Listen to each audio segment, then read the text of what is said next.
जम्मू कश्मीर के गांदरबल जिले में रविवार को निर्माण स्थल पर आतंकवादियों द्वारा की गई गोलीबारी में 7 लोग मारे गए। अधिकारियों ने बताया कि मृतकों की पहचान एक कश्मीरी डॉक्टर, मजदूर और श्रीनगर लेह राष्ट्रीय राजमार्ग के लिए एक सुरंग पर काम कर रहे एक ठेकेदार के कर्मचारी के रूप में हुई है। यह पहला जम्मू कश्मीर में नागरिकों पर 9 जून को रियासी में हुई घटना के बाद सबसे घातक हमला था, जब आतंकवादियों की गोलीबारी में बस घाटी में गिर गई थी, जिसमें 9 तीर्थयात्री मारे गए थे। रविवार को मारे गए लोगों में एक कश्मीरी डॉक्टर और एक निर्माण कंपनी में काम करने वाले 6 लोग शामिल थे, जो शाम को अपने शिविर में वापस आ गए थे।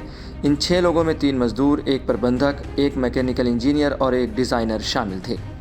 पुलिस के अनुसार कम से कम 2 संदिग्ध बंदूकधारियों ने गांदरबल जिले के गुंड इलाके में गगनगीर में एफसीओ के श्रमिकों के शिविर में अंधाधुंध गोलीबारी की।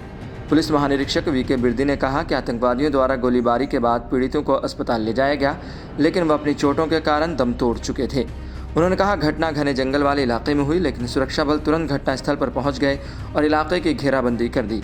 केंद्रीय गृह मंत्री अमित शाह ने कहा कि इस जघन्य कृत्य में शामिल लोगों को बख्शा नहीं जाएगा। शाह ने एक्स पर लिखा, जम्मू कश्मीर के गगनगीर में नागरिकों पर किया गया नृशंस आतंकी हमला कायरतापूर्ण घृणित कार्य है। इस जघन्य कृत्य में शामिल लोगों को बख्शा नहीं जाएगा और उन्हें हमारे सुरक्षा बलों की ओर से कड़ी प्रतिक्रिया का सामना करना पड़ेगा। पुलिस ने पुष्टि की है कि यह घटना आतंकवाद से संबंधित थी। कश्मीर पुलिस जोन ने एक्स पर एक पोस्ट में कहा, गगनगीर गांदरबल में आतंकवादी घटना, सुरक्षा बलों ने इलाके की घेराबंदी कर दी है। आगे की जानकारी बाद में दी जाएगी। ये पहले जम्मू कश्मीर में पहली बार नए प्रशासन के शपथ ग्रहण के बाद हुए हैं, जब 2019 में इसे केंद्र शासित प्रदेश में विभाजित कर दिया गया था और अनुच्छेद 370 के तहत इसका विशेष दर्जा वापस ले लिया गया था। मुख्यमंत्री उमर अब्दुल्ला ने गैर स्थानीय मजदूरों पर हमले को कायरतापूर्ण बताया। श्री अब्दुल्ला ने एक्स पर लिखा, मैं प्रार्थना करता हूं कि घायल पूरी तरह से ठीक हो जाएं, क्योंकि अधिक गंभीर रूप से घायलों को श्रीनगर के SKIMS में रेफर किया जा रहा है। रविवार को हुए हमलों की हर तरफ से तीखी निंदा की गई।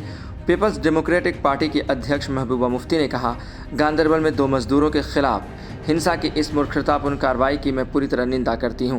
उनके परिवारों के प्रति मेरी गहरी संवेदनाएं हैं।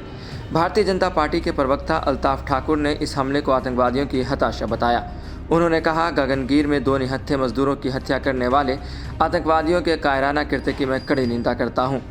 यह आतंकवादियों की हताशा को दर्शाता है, क्योंकि वे सुरक्षा बलों का सामना करने में विफल रहे हैं। केंद्रीय मंत्री नितिन गडकरी ने भी इस भयानक आतंकी हमले की निंदा की। एक्स पर एक पोस्ट के जरिए मंत्री ने कहा कि निर्दोष मजदूर एक महत्वपूर्ण बुनियादी ढांचा परियोजना में लगे हुए थे। वहीं श्री गडकरी ने यह भी लिखा कि मैं जम्मू और कश्मीर के सोनमर्ग के गगनगीर में हुए मजदूरों पर हुए भयानक आतंकी हमले की कड़ी निंदा करता हूं और मैं चाहता हूं कि वो जल्द से जल्द ठीक हो जाए, जो एक महत्वपूर्ण बुनियादी ढांचा परियोजना में लगे हुए थे। उन्होंने कहा, मैं शहीद मजदूरों को अपनी विनम्र श्रद्धांजलि अर्पित करता हूँ और इस कठिन समय में उनके परिवारों के प्रति अपनी गहरी संवेदना व्यक्त करता हूँ। मेरी संवेदनाएं और प्रार्थनाएं घायलों को शीघ्र और पूर्ण स्वस्थ होने के लिए हैं।